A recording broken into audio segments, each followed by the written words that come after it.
My name is Stella. I'm 30 years old, and it took me many years to realize a bitter truth. In my family, I was never the priority. When we were kids, my brother Jake and I were inseparable. We played every game together, shared every piece of cake, and would cuddle up when storms rolled in. But around the time I turned 10, things started to change. Not loudly, not obviously, just different. Jake began to be treated like he was the family's treasure, and I became a shadow standing on the sidelines. My parents, Susan and Mark, weren't malicious people. They never hit me or yelled much, but it was their silence when I was overlooked at family gatherings, or the way they praised Jake even when he hadn't done anything special, that slowly showed me my place in that home. Jake was always favored, no matter what he did. When he was 15, he dropped out of a math competition just because he didn't like the test questions, and instead of scolding him, my mom said, "You don't need to force yourself. You're special in your own way." As for me, when I won second place in a statewide essay contest, the whole family's reaction was a flat, "Oh, that's good. For a girl." Those small differences piled up over the years, creating a crack too deep to mend. I can't even remember the last time my parents hugged me. Meanwhile, Jake grew up wrapped in a protective bubble, as if he were the sun and I was just a satellite orbiting him. When I went to college, I had to work 3 part-time jobs to cover my tuition. Jake, on the other hand, got a brand new Jeep for his 18th birthday. I remember it clearly. I had just gotten off a night shift, completely exhausted, and there he was standing on the driveway grinning like he'd never known a hard day in his life, next to that shiny car. My mom turned to me and said, "Don't be jealous. You're a girl. You need to learn to accept things." I swallowed my anger, forced to smile, but inside something shattered. Jake wasn't a bad person, but he knew he was the favorite and never hesitated to use it. Whenever he got into trouble, whether a teacher scolded him, he lost something, or he argued with friends, my parents would side with Jake before hearing a word from anyone else. But when I came home crying after being bullied at school, my mother just said, "Don't make such a big deal out of it." I used to believe that if I worked hard enough, they would see me, truly see me. In my final year of college, I earned a prestigious scholarship and landed an internship at a major media company in New York. I called home, voice trembling with excitement. My mother's response? "Oh, Jake just got a new girlfriend. He says it's serious." I hung up without saying much, and for the first time in my life, I didn't cry. Not because I wasn't hurt, but because I had run out of tears long ago. Even as an adult now, with a stable job and living more than 2,000 miles away from them, the shadow of those years still quietly follows me. I thought I had moved past it, until the baby shower invitation from Jake's wife arrived, along with a request I never could have seen coming. And at that moment I realized, if I didn't stand up for myself now, they would forever see me as the obedient, easy-to-push-around girl. I received the baby shower invite from Emily, Jake's fiancée, on a Monday morning during a design team meeting. The message was short, ending with, "Stella, we really hope you can come. Jake's mom is excited to see you." I stared at the screen. It had been 3 months since I last spoke to Jake, back when I had unexpectedly transferred a huge sum into his account. Enough to make our parents call me 3 times in one night. Back then, Jake had just proposed to Emily. They didn't have much money, and of course my parents couldn't afford to help. But I could. And I thought, maybe, if I was generous enough to do this, for once in my life, I wouldn't be overlooked. I paid for their entire wedding, from the venue at a vintage garden outside Charleston, to the upscale dinner for 150 guests, imported flowers from the Netherlands, even Emily's custom wedding dress by a renowned designer. I spared no expense. I even sent Emily a pearl jewelry set I had bought in Tokyo 2 years ago, a gift I once intended for my own wedding. I never told anyone I was footing the bill. In the contract with the planner, I specifically requested anonymity, so all the thanks and praise would go to the bride and groom. I only wanted one thing, to be recognized, even just once, as someone who mattered. But what I got was silence. No message, no thank you, not even from Jake. When I attended the wedding, they treated me like a distant acquaintance. Jake gave me a half-hearted hug, Emily flashed a quick smile and turned away. And my mother? She casually introduced me to friends as the groom's sister. She lives in New York, does something creative, I think. I sat through the ceremony holding a glass of wine, smiling at strangers, listening to toasts that felt like they belonged to a world I was never part of. No one knew, no one needed to know, that none of it would have been possible without me. Sometimes I even questioned if I was really there, or just a ghost, funding someone else's big show. I'll never forget the moment they cut the wedding cake, under soft golden lights, Jake kissing Emily's forehead as the crowd erupted in cheers. I stood to step outside for some air, but my mother grabbed my arm and whispered, Jake finally grew up. Good thing you didn't mind letting your little brother shine for once." I looked at her for a long moment, then nodded. No, I didn't mind. I just didn't feel anything anymore. The party ended close to midnight. When I went to get my car, the event manager chased after me and handed me an envelope. He bowed and sincerely thanked me for choosing their venue.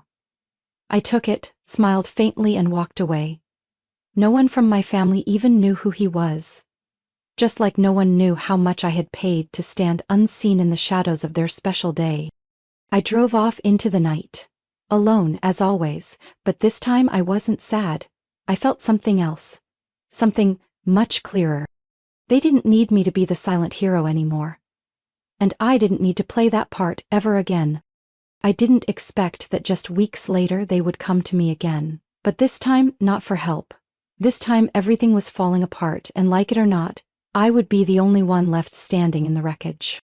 1 month before the wedding, I got a text from Emily close to midnight. My phone buzzed as I lay reading, the soft glow of my bedside lamp illuminating the words like a knife. "Stella, after careful consideration, Jake and I have decided to have a smaller, more intimate ceremony. We hope you understand. Please do not attend the wedding." I read it over and over, not because I didn't understand, but because I couldn't believe what I was reading.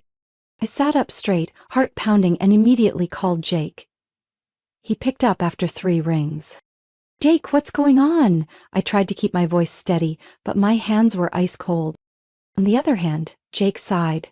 A sigh so familiar it chilled me, just like the sound my mother made whenever I did something different or disappointing. "Stella, don't make a big deal out of this," he said, sounding tired in a way that was almost theatrical. "We just want a simpler ceremony, fewer people, honestly. You don't really fit the vibe of the wedding." I froze. "Jake, I paid for your entire wedding," I said slowly, each word heavy in my throat. "The venue, the food, the dress, even the flowers and decorations. You're kicking me out of a wedding I paid for?" We're really grateful for that," he cut in. "But we just feel having you there would make things a little awkward. And Emily doesn't want to have to fake being happy. We hope you understand." I laughed, a bitter, hollow laugh that didn't even sound like it came from me. "What about the money?" I asked. My voice wasn't angry anymore, just cold, deadly cold. "Are you going to pay me back? Or is it just a wedding gift from the sister who doesn't fit the vibe?" Jake stayed silent. Then he said, "Stella, you're the one who's well off. Don't sweat the small stuff. We just want our wedding to truly feel like ours without anyone else's influence, you know?" I hung up. This time I didn't cry. I didn't drive to my parents' house like I used to when I was hurt as a kid, and I didn't write a long email explaining myself like I did when I was falsely accused in college. I just sat there, in the dark, with a painfully familiar feeling, being pushed aside. But this time it wasn't because I was weak. It was because I had finally stood up, and they couldn't handle that I wasn't silent anymore.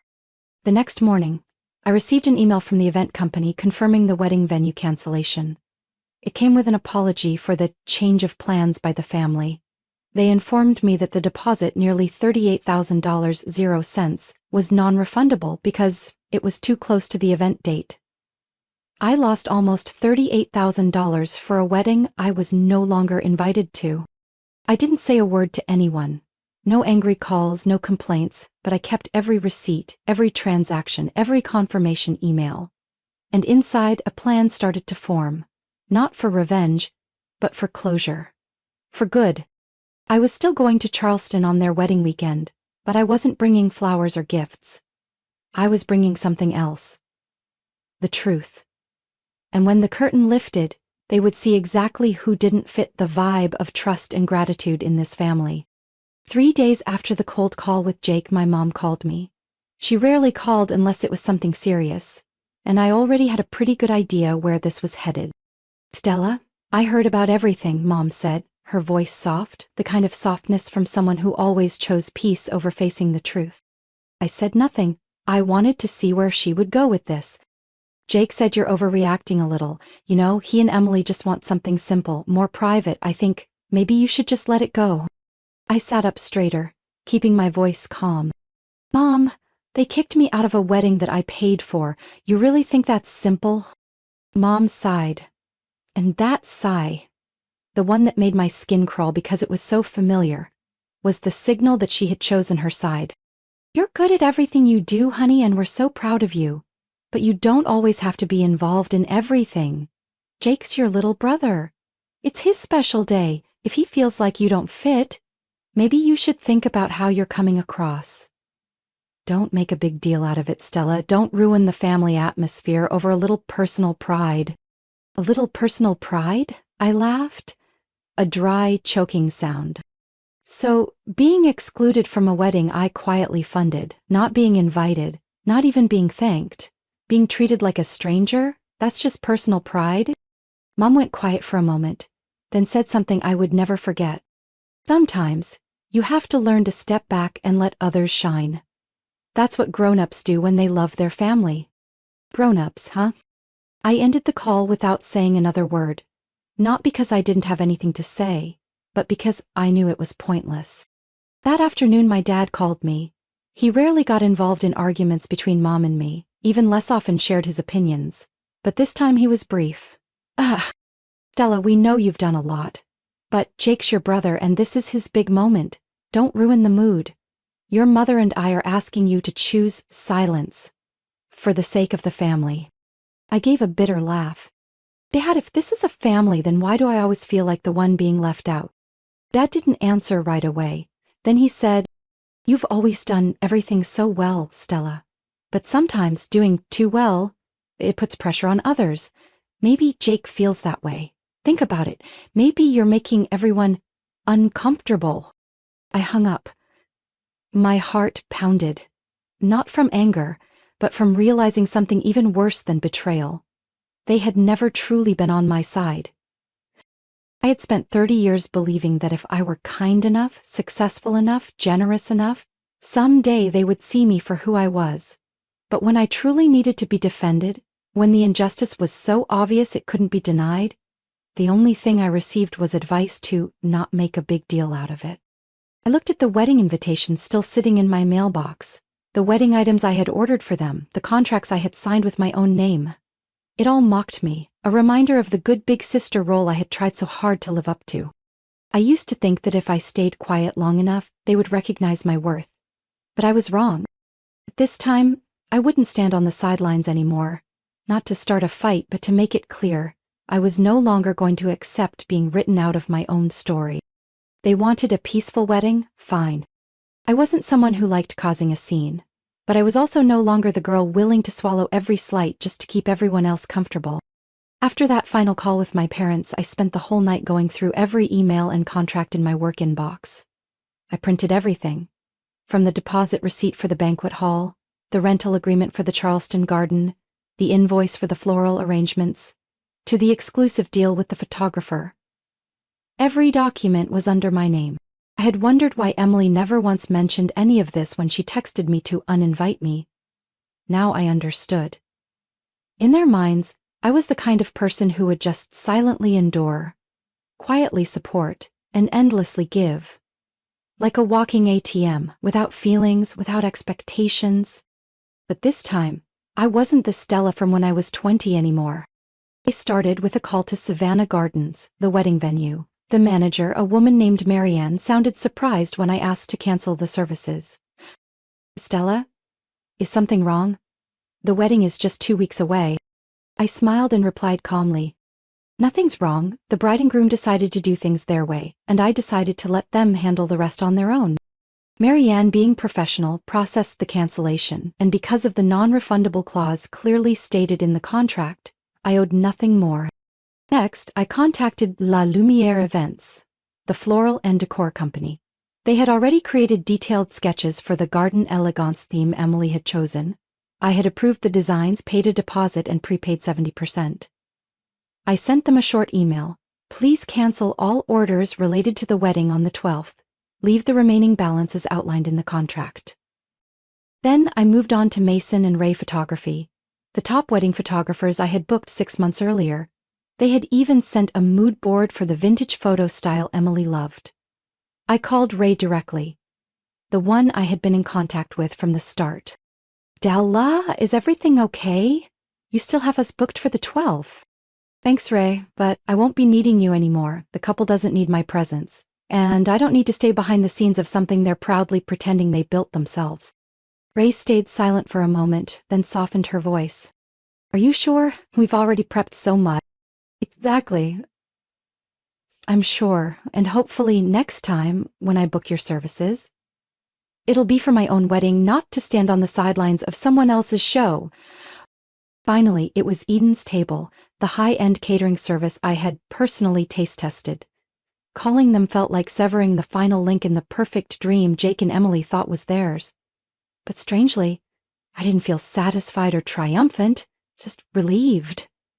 Relieved beyond belief. I didn't need announcements. I didn't need to go public. No social media posts. I simply reclaimed what was mine, quietly. 3 days later, Emily texted me. Hey, I just heard from the organizers that everything's been canceled. Is there some mistake? I replied with just 3 words. No mistake.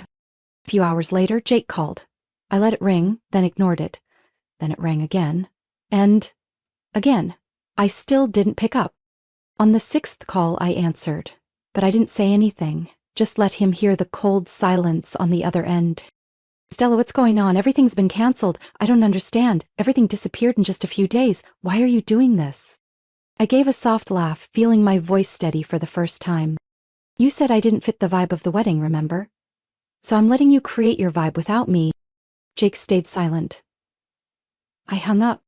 I didn't want them to crash and burn. I just wanted them to know what it felt like to be shut out of their own lives. And if they chose to erase me from the most important moment of their lives, then I had every right to take back the generosity they had taken for granted.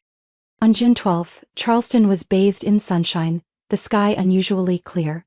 I sat at a riverside cafe just a few blocks from the garden where Jake and Emily's wedding was supposed to take place.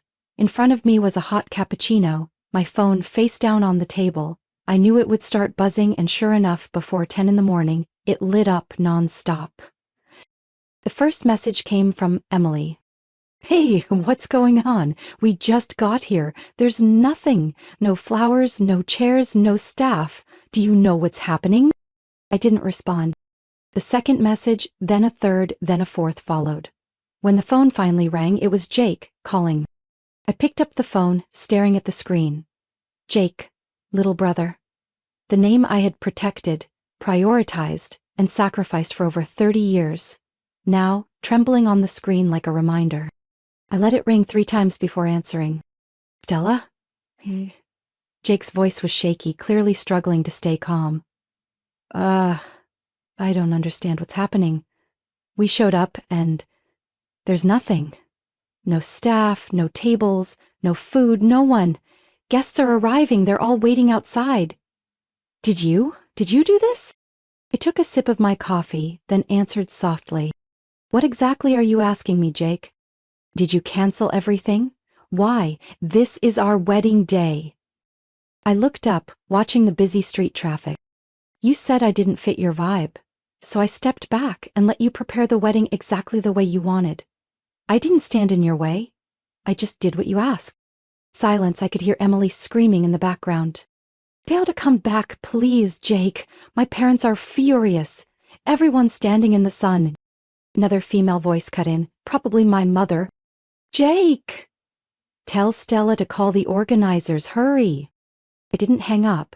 I wanted them to hear me clearly when I said, because all the contracts are under my name and I canceled them legally within the terms allowed. They owe you nothing. Every cancellation was my decision, just like you decided to erase me from your wedding. Stella, please. Jake's voice grew small, desperate. We're family. I squinted into the sunlight filtering through the trees. No, Jake, family doesn't erase the person who lifted them up. Family doesn't pretend someone doesn't exist after taking tens of thousands of dollars from them. Family doesn't say, you don't fit the vibe, and then beg when everything falls apart. What's happening today is a lesson, not punishment, a truth revealed. I hung up. A few hours later, social media exploded with images of an elegant wedding gone horribly wrong. Guests dressed to the nines standing aimlessly outside the locked gates, no staff, no decorations. The bride and groom pale and frantic, the bride's mother fuming and making frantic phone calls, and empty tables scattered across a beautiful but deserted garden. There was only one thing present: silence and disappointment. I didn't repost the images. I didn't like anything. I didn't comment, I simply saved them, as proof that sometimes the one pushed out of the story is actually the one holding the entire show together. And when they pushed me out, I simply walked away, along with everything I had brought. An empty stage, without a set, without a director, was nothing but a deserted scene. And I felt no regret. I thought I would feel triumphant seeing them flail, but watching that video clip, guests standing in the blazing sun, Emily trying to smile through her disheveled hair, Jake standing dazed like he'd been slapped awake, I felt something else entirely. Calm. Not because I wanted them to suffer, but because for the first time everyone could clearly see my value, only once it was gone. That evening, after dozens of missed calls, Jake sent me a short message. No emojis, no flowery words.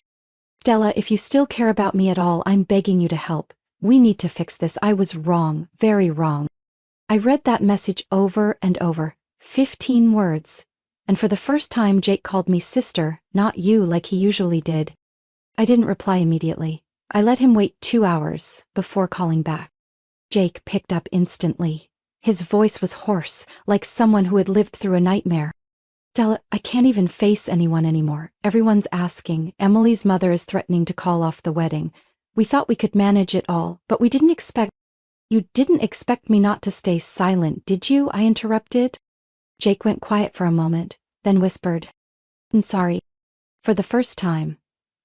No excuses, no backpedaling. I took a deep breath, then spoke slowly. I'll help, but on one condition. Anything, Jake answered quickly. From now on, if you want me at any important event in your life, I expect to be treated properly. Not as a background character, not as a burden, but as someone who belongs there. I understand. I agree. Jake's voice faded almost into nothing. I immediately contacted Charleston City Hall, where they often hosted simple yet elegant ceremonies. They had exactly one last time slot open for the next day. I paid the registration fee and even borrowed a simple white dress for Emily from a nearby boutique. Not designer, but clean. Graceful. Just enough for someone who knew how to appreciate it.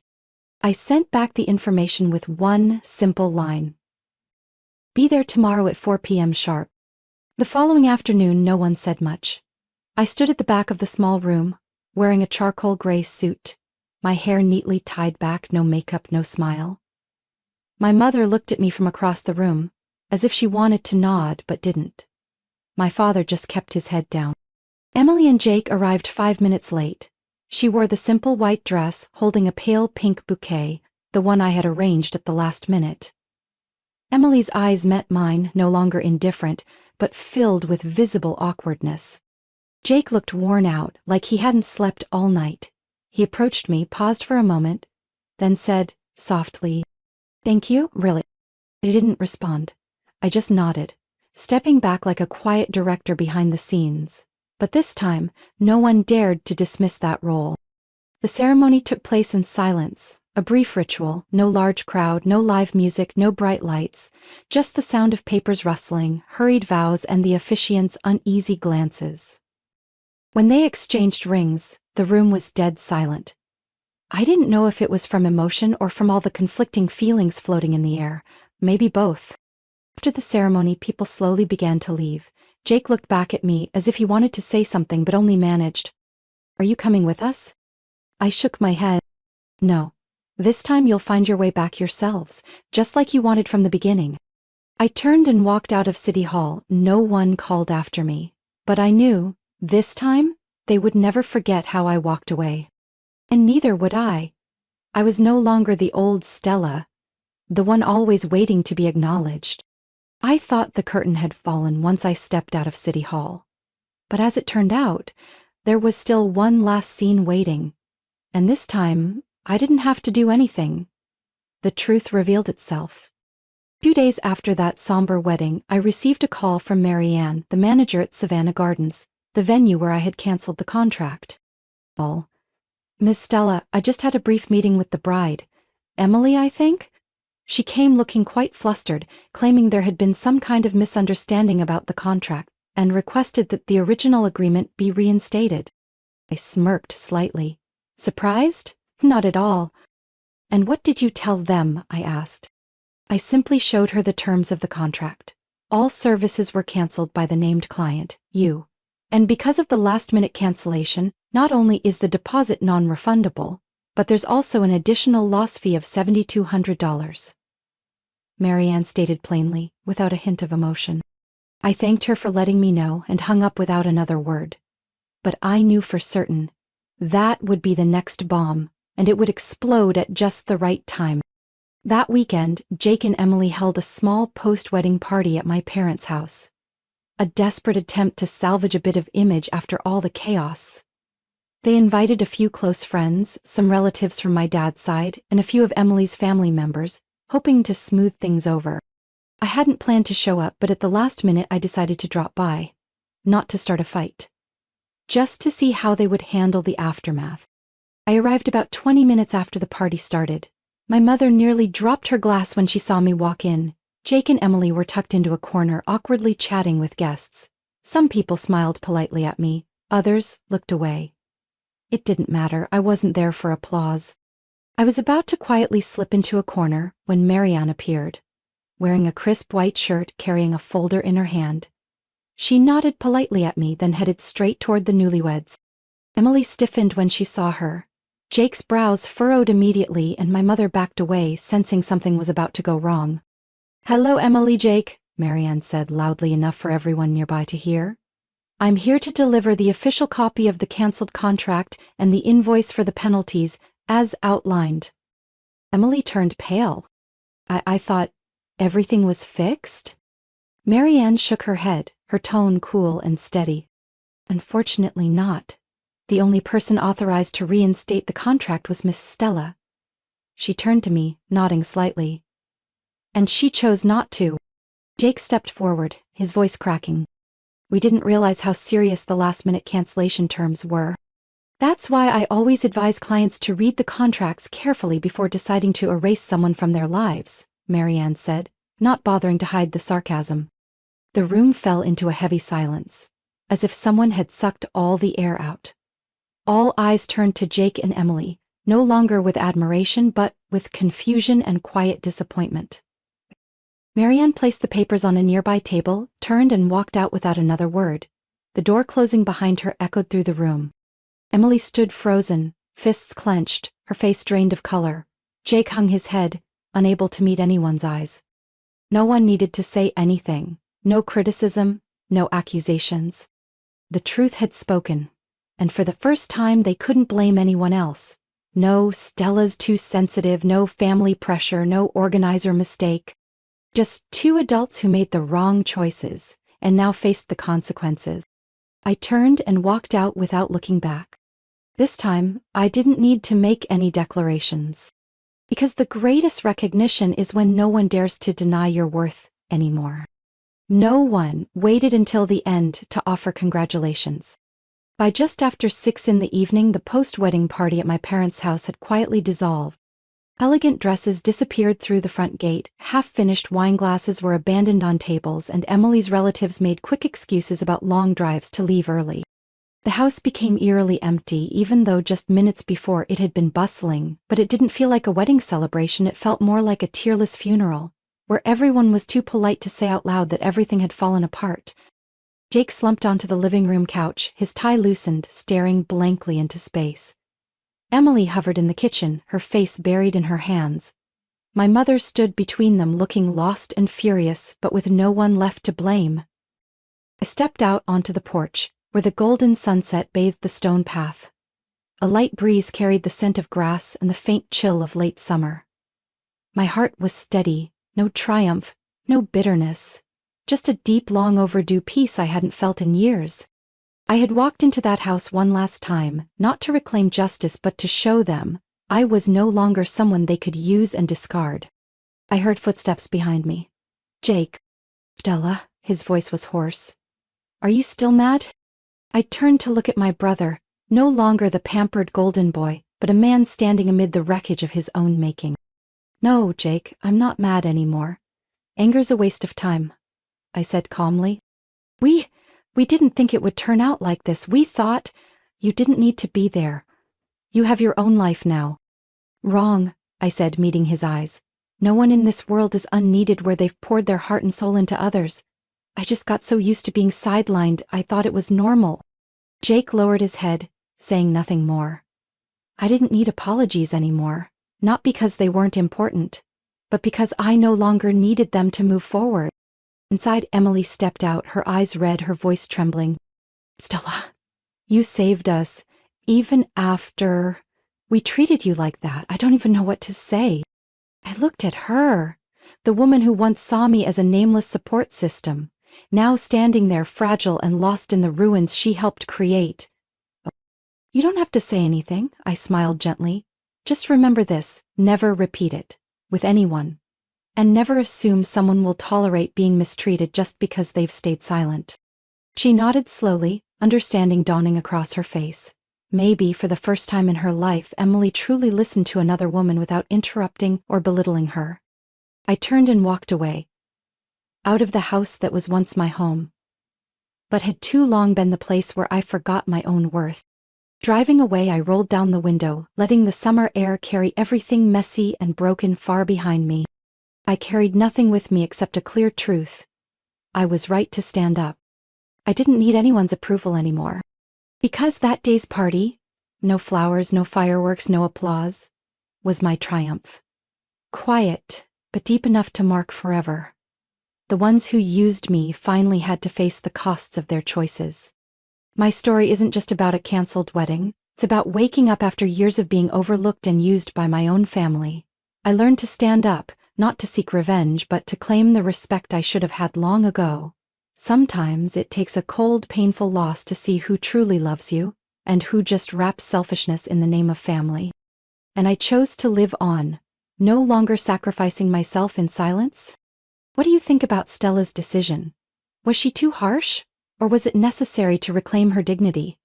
Share your thoughts below, and don't forget to follow the channel for more powerful and emotional family stories.